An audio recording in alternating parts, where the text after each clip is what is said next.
it is becoming increasingly obvious that the Airbnb bubble, short-term rentals, VRBO, whatever you want to call it, is popping. There are increasingly Airbnb hosts losing money, and many of them losing lots of money.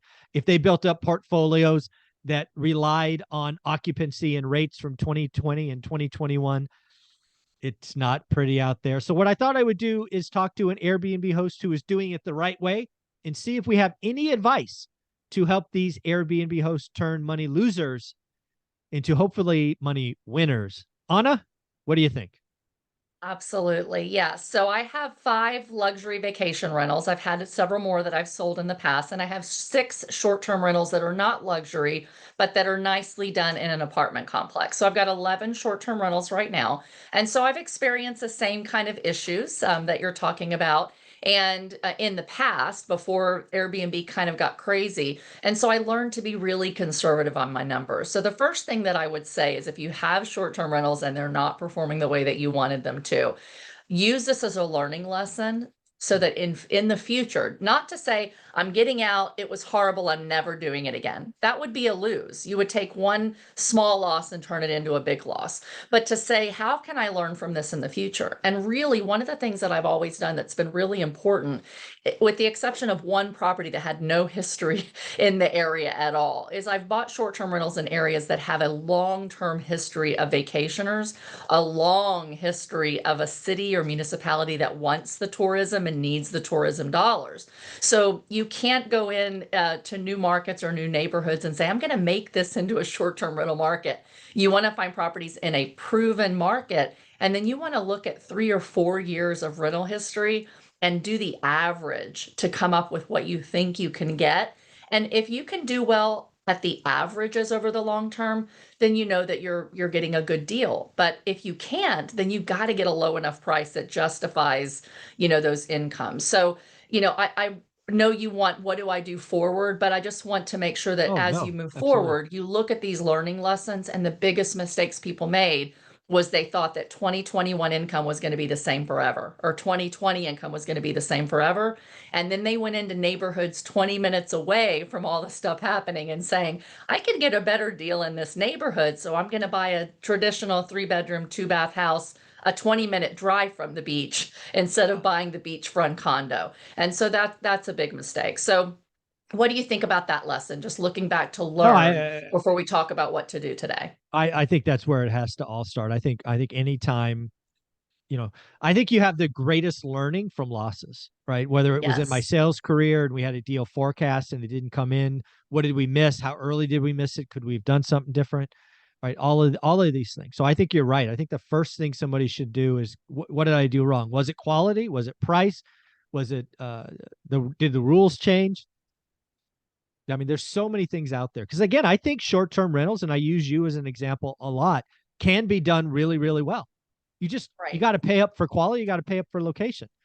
Um, Absolutely. And that's a really big lesson is anything that I buy, I'm buying something that's going to have a unique value proposition because you're in the services sector. And it's similar with long-term rentals, but even more so in a short term. If someone's going to spend their hard-earned money to take one vacation a year, which is what most families do, they want it to be everything that they can imagine about that experience. They want a true experience. They want nice quality. They want nice location. And so when you're buying these short-term rentals, you really want to pay a little bit more to get the nicest quality, something that has the best view or the closest walk to the restaurants and the bars or the beach or whatever it is, because that's who you're going to have consistently renting your property, even in recessions. So one of the reasons I went a little higher in and I did do oceanfront or lakefront right with the location and the view is because I knew that even if we had a recession, which I thought we were going to have even before I started buying a few of these properties, right? yeah. I bought knowing I'm probably buying at the top of the market. They could lose value.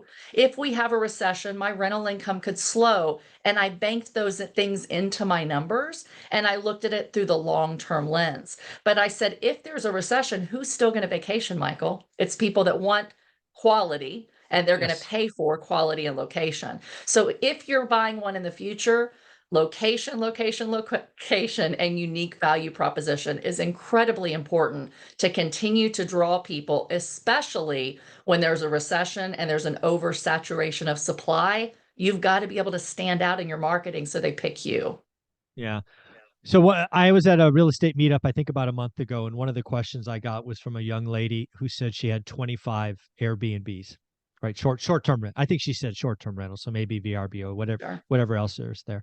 And she said, "What can I do?" None of them are performing as well as they were the last couple of years. So obviously, I told her first up, not my space, but this is what I would do: is I would rank the 25, right, kind of best to worst, and I would personally go after the bottom five and immediately turn them into, I guess I'll call them midterm rentals. I think is the current term, right? 30 30 days, days. traveling nurses, whatever that was. Because again, the units are already furnished, right? Yes, So absolutely. that was my That's first a very advice. good suggestion. As long as they're in a place that really has a high demand for those kind of midterm rentals. So, for example, I live in the Hershey, Pennsylvania area, and 6 of my short-term rentals in apartments are actually catering toward short-term rents. They're both listed as a short-term rental on VRBO and Airbnb, and also on Furnished Finder, which is really where most traveling nurses go to look, or most Hmm. corporate housing. And so, if you can put them on both, then you've got people coming that want both. You have a lot of people, you can reach out to local insurance companies because there's a lot of people that have fire damage, for example, and they need a home for 3 or 6 months while their homes Yeah. are being rebuilt, or they're moving into the area. They're a new doctor coming in for, the medical center, and they need a home, but they only want something for a few months till they settle. So advertise everywhere you can. Don't stick to VRBO and Airbnb. Go to Furnished Finder for those midterm rents. And then if you can't get anybody to really bite, or you find that the area that it's in really isn't conducive to that, the next best thing, if you decide that you're going to keep it, is to put a long-term renter in there. And if you have to pay an agent to advertise it, on their sources, then do that. But you want to kind of cut the bleeding. And so, Yes. right now in winter, a lot of short-term rentals do really, really well in the summer, and then they're just kind of okay the rest of the season and not great during winter. So don't panic if your winter is mild compared to previous winters, depending on where you are. But maybe you do a short-term lease and then you open it up for just short-term rentals during the summer, and then you get yourself kind of through, hopefully, some recession, a busier summer travel schedule. But you just have to have multiple hold strategies of finding renters one way or another everywhere that you can. Yeah. The other thing that, again, I just did these off the top of my head is, and again, I only say this as somebody who's used Airbnb source is, and oh, by the way, I have two puppies that I just adore and try not to travel without them. So I said, you should really know your market and figure out, is there anything you could do on your listing that is unique or scarce for the area? And I could tell you, Yes. accepting pets, small dogs, right, sub 10 pounds, is Yes. not as available as you would think. So again, maybe you don't want to do it because this or that. I get it, but if you're really trying to stop the bleeding, sometimes you got to set the criteria where there's just less competition. What do you think of that? Absolutely. It comes back to that unique value proposition. So maybe it's not location, maybe you didn't buy there, but you can offer pets. And maybe you have a gift certificate to a local pet watching service as well, or a Yeah. veterinarian that'll take your pet while you go through a tower that, like a lighthouse that doesn't let you see them in Pennsylvania, for example, doesn't let you take your dog. So you could do that. You could create little experiences. So maybe you're in the Disney area and you offer a meal package, or you offer 1 day free for one kid to Legoland or something like that. So you create an experience along with it, and then you put that at the front of your page, like free day at Disney as your first image, whatever it Yeah. is, that's really going to get someone to go, oh, let's look at that. Because getting someone to just look at your ad on Airbnb or VRBO, you might have hundreds of listings. And so you've got to go in there, you got to put something unique. The other thing, this really has to do with marketing and SEO kind of stuff more than it does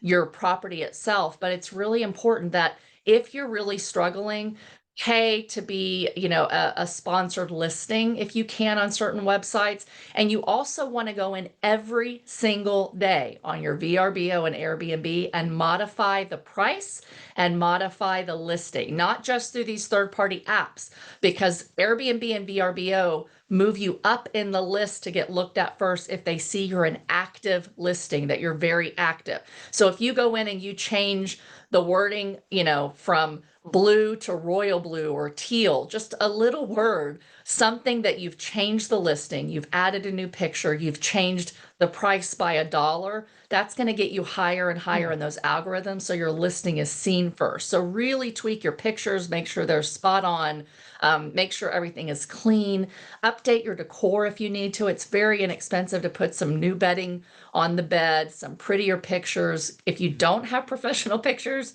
get professional pictures, because it's all about being seen and keeping them captivated on your listing faster and longer than anybody else does. So really tweak your marketing. That's going to make a big difference for you as well. And then the last question I had, I just came up with. I have no idea if this is, I've never done it, so I have no idea. What do you think about, okay, here's, if, for this example, the 25 that this young lady had, let's say the worst one. What do you think about trying to sell a furnished home? I've never sold a furnished home. I don't know that I've ever seen that. But what do you think about just going, hey, this Airbnb, I'm going to put it on the market. I'm going to sell it furnished, and I'm done. What do you think of that? I have no idea. Yeah, so properties that are in areas that are vacation rental friendly, that have been for decades, it's actually really common that they are sold furnished, and it's a Didn't know. disadvantage if you sell them unfurnished. So when I first went into Ocean City, Maryland, which I've had 3 properties there, I have one left still in that market. I was surprised that all these listings were fully furnished, and it's Hmm. because most have been vacation rentals already for a long time.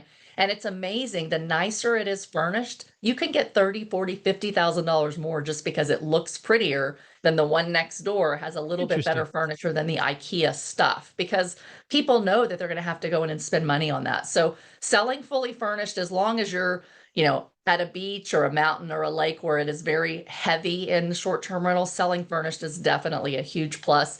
I'm sorry, but if you bought the 3-bedroom house in the gated community and they said, sorry, you can't do short-term rents, you're probably not going to get someone that wants your furniture. It's probably going to be a Right. homeowner. So in that situation, I probably wouldn't do it. Yeah, that's what I was thinking, right? So again, if the Yeah. area is friendly, which again I've never done, makes total sense. But yeah, the 20 minutes away, they changed the rules. Yeah. Go have a yard sale first and then sell the Yeah. unit. Yeah. Another quick a couple of things just to put out there. Most people have a social network. And if you've been out there and you have 25 short-term rentals or several, post links, offer your friends experiences, Hmm. at a discount, because getting people in is better than not getting people in, even if you have to really discount it for a while. So advertise to your friends, advertise at your church and your social networks, discounted or seventh night free or something like that, and just push it through your network. Make sure that your post is public so people can share it. You might even go out on Marketplace, but you just want to really advertise, advertise, advertise, and get people to come, but give them something to say yes to. Oh, I If you like that. cannot get it rented and it's just really not doing well, or that area is just not giving you what you want, and you can't sustain the cost over the next year. If you can sustain it, float it. Look at this as a long-term investment like you did when you bought it, and realize that we'll come out of this inflation and this recessionary slump. It might be 2 years, right? But if you can weather that and you have a 30-year fixed mortgage, sub 3 or 4%, your mortgage is an asset. And so Agreed. see what you can do to keep that property and hold on to it. If it's really a poor performer and you don't see it coming back and values are really falling, then maybe you find someone to sell it to on seller financing and use your mortgage as an advantage to get you a nice down payment that kind of recoups some of your costs. Sell it so that you're not the one managing it anymore. And if they fall out of contract or they don't do well with it, you'll get the property back at some point. So at some point, you have to know to cut your losses. When you've exhausted everything else, you might need to think about selling a couple if you really can't sustain them until you've boosted the income and until you've even tried a property management company as well. Yeah, I love it. Anna, this has been so much fun. Great conversations this week. Where can people find you?